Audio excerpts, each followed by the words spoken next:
Assalamualaikum warahmatullahi wabarakatuh. Halo sahabat, berjumpa lagi dengan saya Heni Purwanti. Saya adalah mahasiswi Prodi Pendidikan Bahasa dan Sastra Indonesia Universitas Muria Kudus, semester 4. NIM saya 201934026. Pada kesempatan kali ini, saya ingin memperagakan hasil kreasi saya yang merupakan tugas dari mata kuliah Media Pembelajaran Bahasa Indonesia. Sahabat, mata kuliah Media Pembelajaran Bahasa Indonesia itu adalah mengenai bagaimana caranya kita berkomunikasi dengan para siswa sebagai seorang guru yang harus bisa membimbing para siswanya dengan lebih kreatif dengan berbagai media pembelajaran. Nah, untuk kali ini saya mengambil mata pelajaran Bahasa Indonesia dari SMP atau MTS kelas 8 bab 2. Nah, merujuk pada materi pembelajaran Bahasa Indonesia, diperlukan adanya media percontohan sebagai sarana penunjang pembelajaran.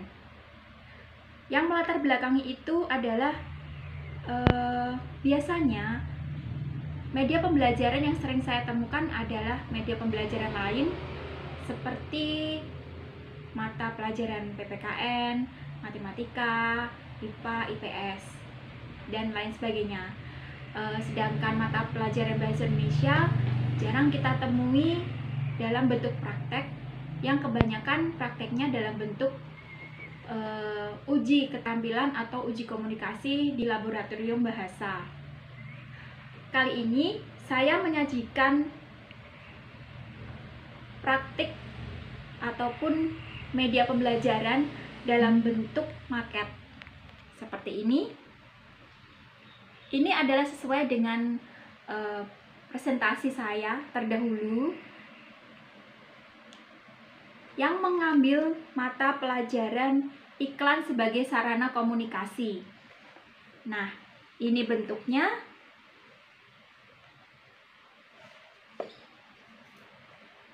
Di sini, dalam maket ini, saya mencoba merealisasikan ataupun mengekspresikan dan menyajikan materi iklan sebagai sarana komunikasi di jenjang SMP atau MTS kelas 8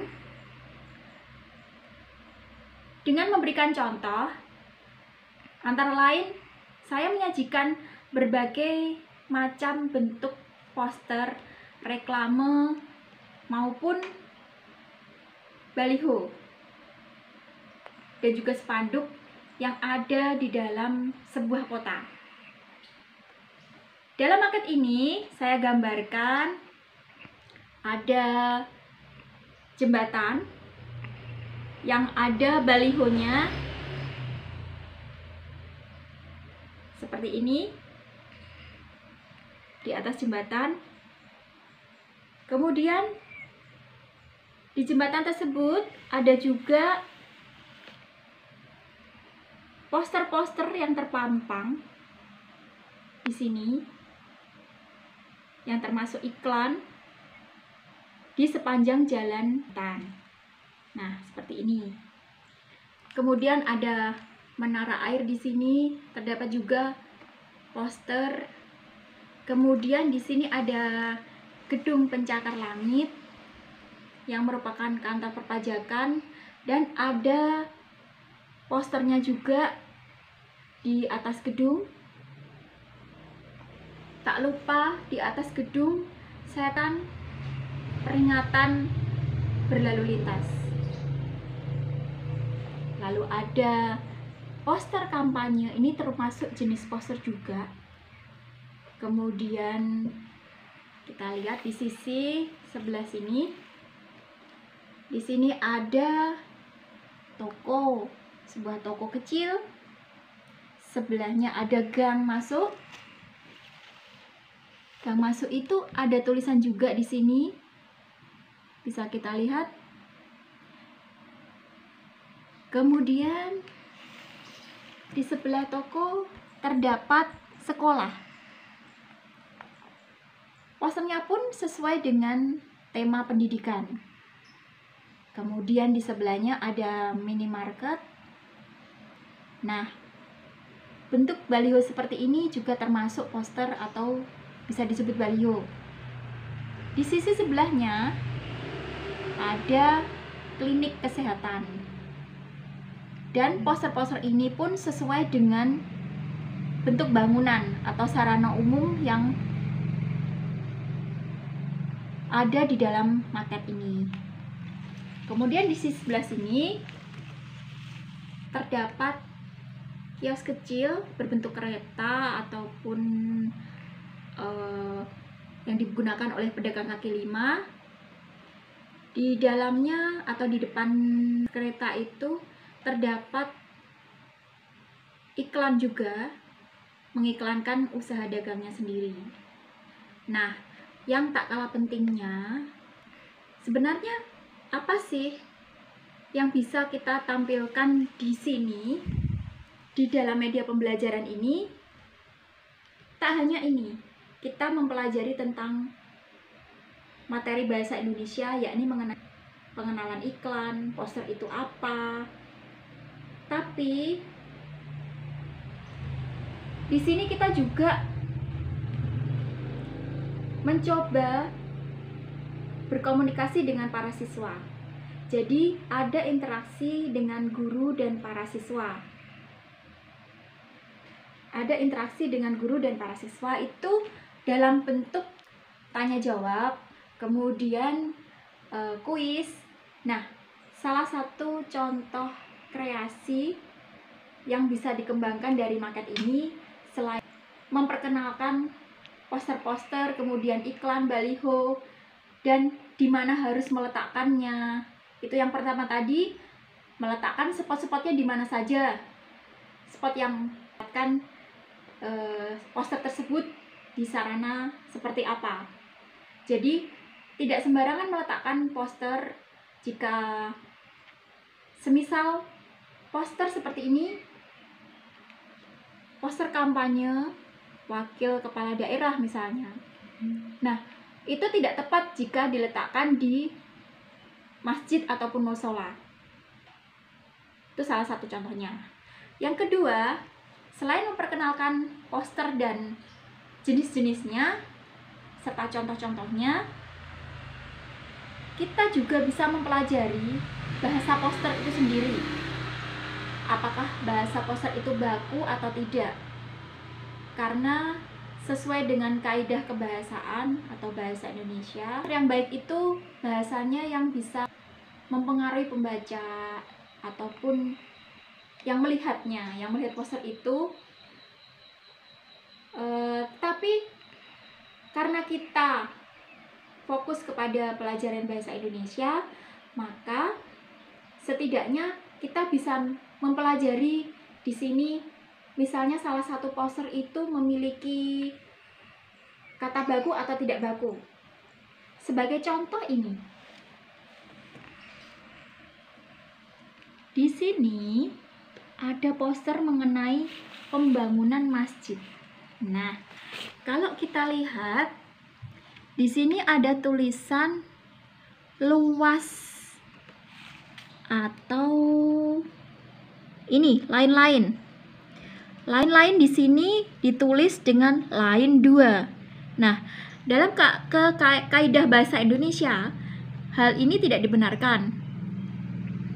Meskipun poster itu terkadang bahasanya terdapat bahasa-bahasa gaul, bahasa yang singkat, yang mudah dipahami oleh pembaca ataupun yang melihat, dan bisa membujuk supaya melihat ataupun menikmati.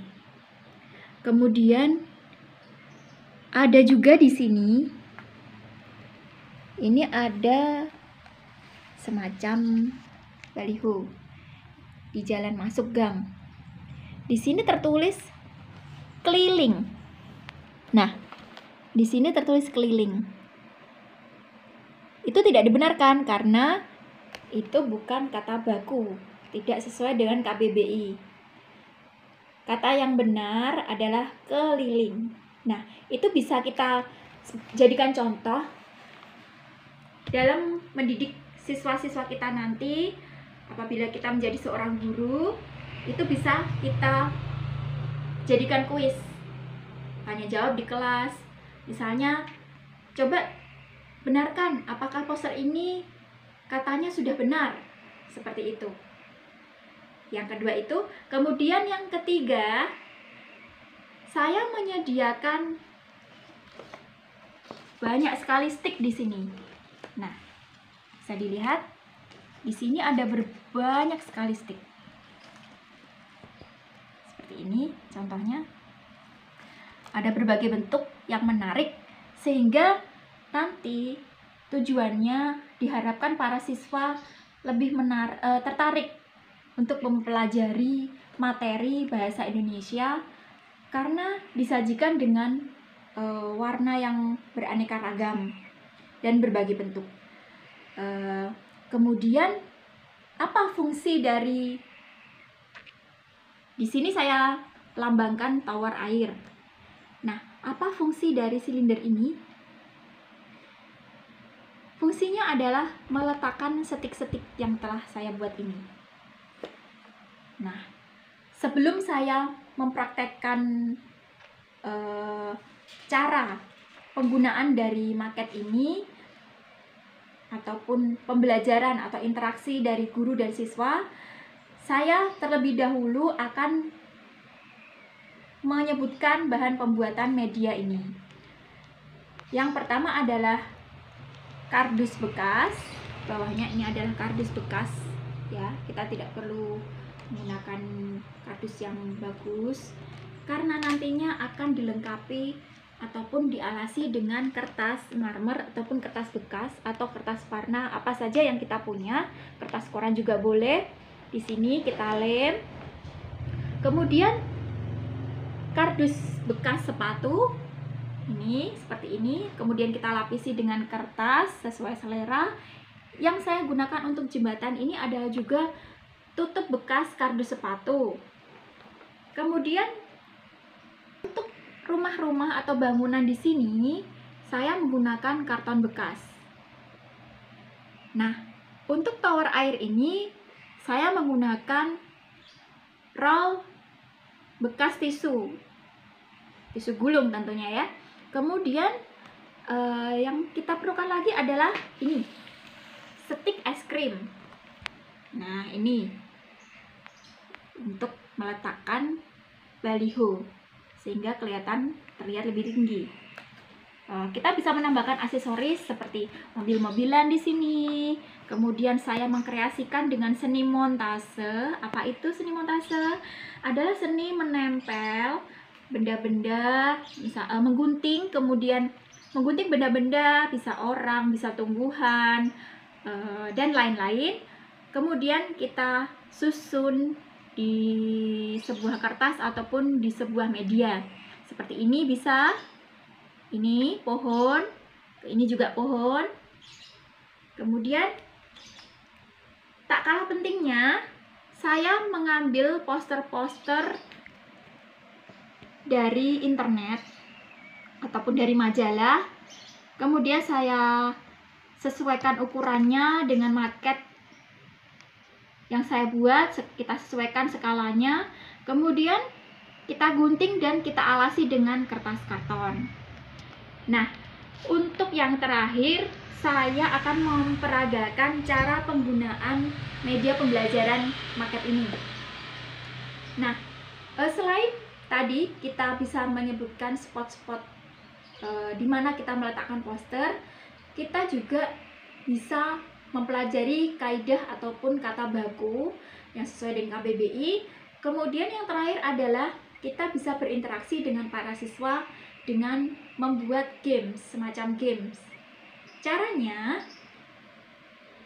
sesuai dengan materi yang saya presentasikan sebelumnya. Jika kita sebagai seorang guru, kita bisa interaksi dengan para siswa dengan memberikan kuis. Siapa yang bisa menunjukkan jenis-jenis poster, misalnya seperti itu. Nah, saya punya beberapa, banyak sekali di sini. Fungsinya kotak ini adalah meletakkan stick-stick ini. Nah, yang pertama, siswa harus bisa membedakan apa itu ciri-ciri poster dan apa itu syarat-syarat poster. Ciri-ciri poster itu ada beberapa, ada 9. Nah, guru bisa memberi instruksi kepada siswa, tolong sebutkan apa ciri-ciri poster dan kalian pilih stick di sini yang merupakan ciri-ciri poster. Nah, para siswa bisa memilih di sini. Misalnya ya, lalu kita bisa memasukkan kalau sudah benar kita bisa memasukkan ke dalam tabung ataupun kontainer air ya, namanya ya, stasiun air di sini yang sudah disiapkan. Nah, ciri-ciri poster, misalnya salah satu siswa mengambil ini, ada tulisan mengandung unsur warna yang mencolok. Nah, setelah siswa yakin, dia bisa meletakkan di sini. Oke. Kemudian guru memerintahkan siswa lain untuk mengambil ciri-ciri poster berikutnya. Lalu dia memilih. Misalnya, dia memilih ini. Ditempel di tempat-tempat umum. Kemudian siswa tersebut meletakkan di sini. Nah, setelah dirasa lengkap, misalnya guru bisa menilai dari uji kreativitas ataupun uji kompetensi siswa itu dengan menilai apakah benar yang diletakkan di tabung itu adalah ciri-ciri poster. Begitu. Kemudian jika guru ingin menguji, sebutkan syarat-syarat poster. Memanggil lagi lah siswa. Siswa bisa memilih. Misalnya, nih. Kita ambil lagi. Misalnya ini.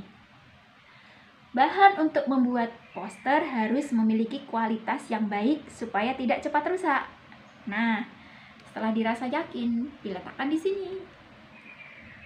Begitu. Kemudian jika guru ingin menguji kemampuan pengetahuan siswa, sebagai contoh, sebutkan jenis-jenis poster. Jenis poster itu dibagi menjadi 2. Ada poster berdasarkan tujuannya. Kemudian yang kedua, poster berdasarkan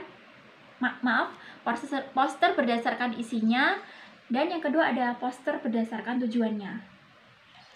Nah, kemudian guru menyebutkan seperti ini, lalu siswa harus bisa menebak poster berdasarkan isinya itu apa saja, poster berdasarkan tujuannya itu apa saja.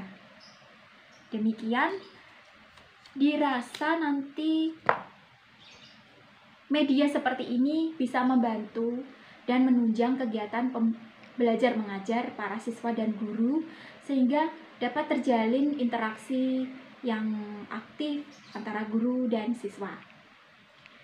Demikian presentasi saya mengenai media pembelajaran bahasa Indonesia, khususnya adalah iklan sebagai sarana komunikasi.